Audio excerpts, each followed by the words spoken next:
Screen पर चल रही तस्वीर में जो लाल कलर की जर्सी पहने आपको आदमी दिखाई दे रहा है, इसका नाम प्रकाश महतो है और साथ में उसके बीवी और बच्चे हैं। प्रकाश महतो 15 साल पहले यानी साल 2010 में लापता हो गया था, जिसके बाद से उसकी याददाश्त चली गई और जिसके चलते वो कभी अपने परिवार से नहीं मिल पाया। लेकिन 15 साल बाद यानी साल 2025 में वो महाकुंभ के चलते अपने परिवार से मिल जाता है जो बिछड़ा हुआ था, जिसके बाद से परिवार में खुशियों की लहर आ जाती है। लेकिन सवाल उठता है कि 15 साल पहले प्रकाश महतो कैसे गायब हो गए थे? क्यों उन्हें अपने परिवार की कभी याद नहीं आई? कैसे और कहां रहकर वो अपना गुजारा कर रहे थे? और साथ ही अब 15 साल बाद अचानक प्रकाश महतो को अपने परिवार की कैसे याद आ गई और इसमें महाकुंभ का क्या योगदान है? इसके पीछे की पूरी कहानी और इन तमाम सवालों के जवाब आज हम आपको इस वीडियो में बताएंगे। नमस्कार, मेरा नाम अनिरुद्ध पंवार, आप देख रहे हैं क्राइम तक। प्रकाश महतो झारखंड के कोडरमा जिले के रहने वाले हैं और 9 मई 2010 को वो कोडरमा जिले से ट्रेन में बैठकर कोलकाता अपनी ड्यूटी के लिए जा रहे थे। दरअसल प्रकाश महतो कोलकाता का जो म्युनिसिपल कॉरपोरेशन है वहां पर नौकरी करते थे। लेकिन जब 9 मई 2010 को ट्रेन में बैठकर जा रहे थे तो बीच रास्ते में ही ये भटक जाते हैं और इनकी याददाश्त चली जाती है, जिसके चलते ये इधर उधर भटकने लगते हैं। उधर जब परिवार का काफ़ी समय हो गया था और प्रकाश महतो का संपर्क नहीं हो रहा था तो परिवार ने अलग अलग थानों में प्रकाश महतो की गुमशुदगी की रिपोर्ट दर्ज कराई। लेकिन काफ़ी समय बीत गया, लेकिन प्रकाश महतो को कुछ पता नहीं चला और ना ही ऐसा कोई सुराग मिला जिससे ये पता लग सके कि प्रकाश महतो आखिर कहाँ है। प्रकाश महतो भटकते भटकते वेस्ट बंगाल के रानीगंज पहुंच जाते। रानीगंज में प्रकाश महतो को एक होटल दिखाई देता है। होटल के जो मालिक होते हैं सुमित साव, उससे प्रकाश महतो कहते हैं कि मैं भटक गया हूँ, मुझे नहीं पता कि मैं कहाँ का रहने वाला हूँ और कहाँ मैं जा रहा था। बस आप मुझे नौकरी दे दीजिए, मैं आपके यहाँ रहकर काम करूँगा और मुझे रहने का स्थान दे दीजिए। जिसके चलते सुमित साव जो थोड़े दयालु किस्म के इंसान थे, वो प्रकाश महतो को नौकरी पर रख लेते हैं और अपने यहाँ रहने का भी एक ठिकाना उसके लिए कर देते हैं। जिसके बाद प्रकाश महतो पिछले 15 साल से सुमित साव के होटल में काम कर रहे थे और वहीं पर रह रहे थे। जैसे जैसे साल बीते जा रहे थे तो प्रकाश महतो एक तरह से सुमित साव जो होटल मालिक थे उनके परिवार का हिस्सा बनते जा रहे थे, जिसके चलते सुमित साव जो है वो प्यार से प्रकाश महतो को पहलवान कहकर बुलाते थे। साल बीतते गए, लेकिन अब अचानक साल 2025 में जहां पूरे देश में महाकुंभ की चर्चा है और हर कोई महाकुंभ में जाने के लिए उत्साहित है, ऐसे में होटल में बैठकर कुछ लोग ये चर्चा कर रहे थे कि महाकुंभ कैसे जाया जाए। अचानक से प्रकाश महतो के माइंड में ये बात खटकती है महाकुंभ बढ़।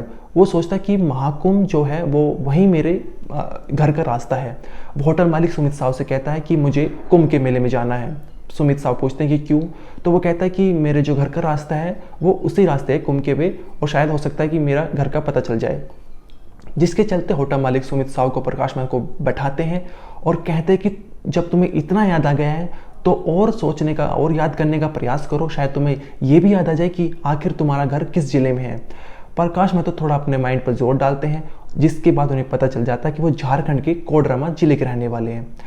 इसके बाद होटल मालिक सुमित साव कोडरमा पुलिस को इंटरनेट के माध्यम से संपर्क करते हैं और उनसे कहते हैं कि पिछले 15 16 साल पहले तुम्हारे यहाँ कोई प्रकाश महतो नाम का आदमी गायब हुआ था, कोई गुमशुदगी रिपोर्ट आई थी।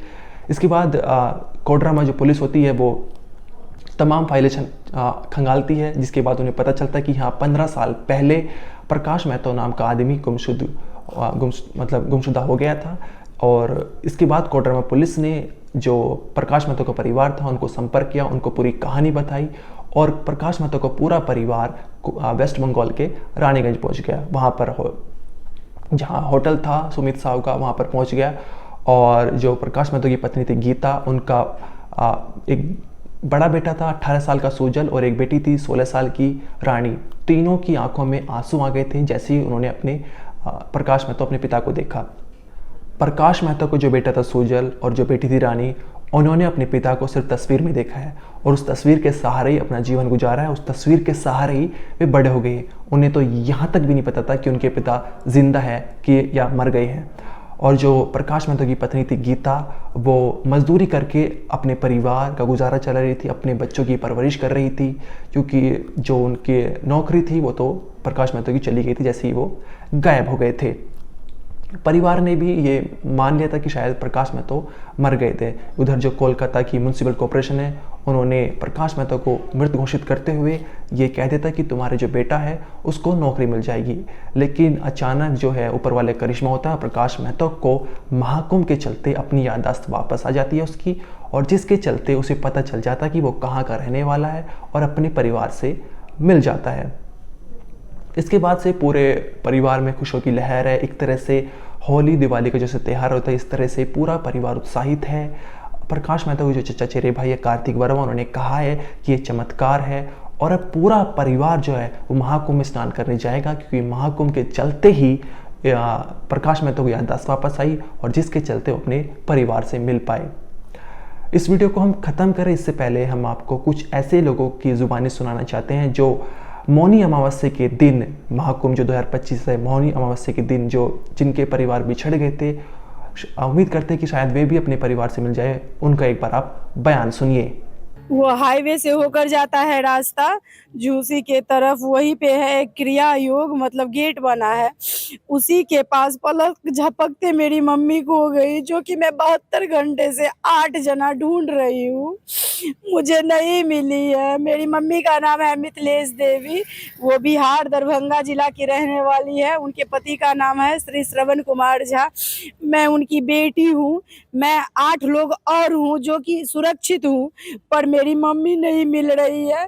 यहाँ कोई भी ऐसा पुलिस प्रशासन नहीं है मैंने जिसके पास रिपोर्ट ना दर्ज कराई हो और अपना एड्रेस, अपना फ़ोन नंबर, अपनी मम्मी का फ़ोटो नहीं दी हो, पर कोई कुछ नहीं कर रहा है। मेरी मम्मी का अभी तक कोई पता नहीं। मैंने हर हॉस्पिटल में, हर जगह अनाउंस भी करवाया, हर हॉस्पिटल में जाके देखा, नहीं है। फिर जाके मुर्दा घर में देखा, सारा मुर्दा को भी देखा, पर मेरी मम्मी नहीं मिल रहा है। अगर किसी को मिले तो प्लीज मेरी मदद कीजिए, प्लीज। मेरा है।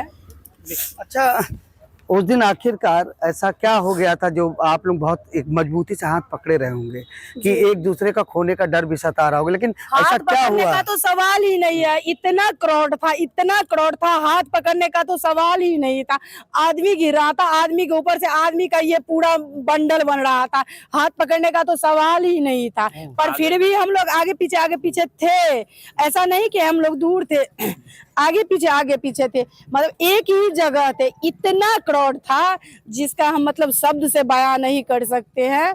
और मतलब जैसे ही मेरी मम्मी, मतलब वहाँ एक बैरियर भी टूटा था, हो सकता है वो लोगों की गलती रही होगी, क्योंकि वहाँ पे 2 पुलिस को मतलब गिरा के उसके ऊपर से आदमी चढ़ के जा रहा था, तो वहाँ पे एक बैरियर भी टूटा था जिसमें बहुत सारे लोगों का पाँव फंसता था। वहां से एक भैया मेरे मम्मी को निकाल दी, हम सबको हाथ पकड़ के निकाल दी, वो यहीं के रहने वाले थे। पर वहीं से निकाले जैसे हम लोग एक जगह इकट्ठा हुए, पलक झपके बस मेरी मम्मी गायब।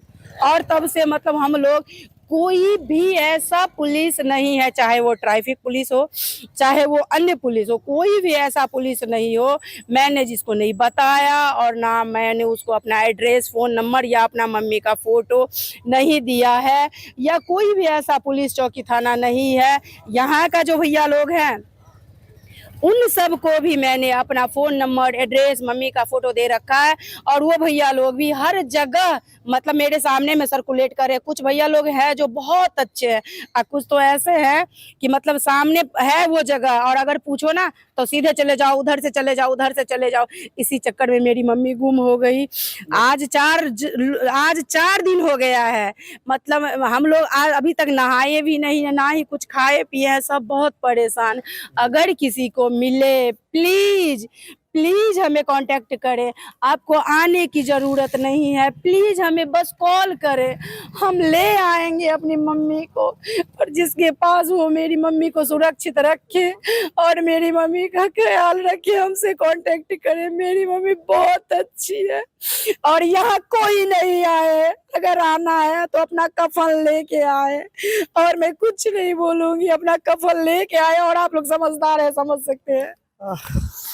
आंसू जो थमते नहीं है, और हर कोई अपने अपनों को ढूंढते हुए जो मेले में खो गए हैं, इसी पोस्टमार्टम हाउस पे तब पहुँचते हैं जब वो सारी जगह खोज लेते हैं, उन्हें लगता है मेरी माँ नहीं मिली। शायद इस पोस्टम हाउस में शामिल डेड बॉडीज़ हैं, उसमें मेरी माँ हो, लेकिन इनकी माँ उस डेड बॉडीज़ में नहीं है। पिछले 72 घंटे से ये अपनी माँ को ढूंढ रही हैं, लेकिन नहीं मिली। हर चौखट पर ये जा रही हैं, फ़ोटो दिखा रही हैं, पता बता रही हैं, नाम बता रही हैं, लेकिन कोई भी इनकी माँ को ढूंढ नहीं पा रहा है। लेकिन फिर भी अपनी नम आँखों से रोते हुए ये पोस्टमार्टम हाउस पर भी आकर अपनी माँ की तलाश की हर एक संभव कोशिश में लगी हुई हैं।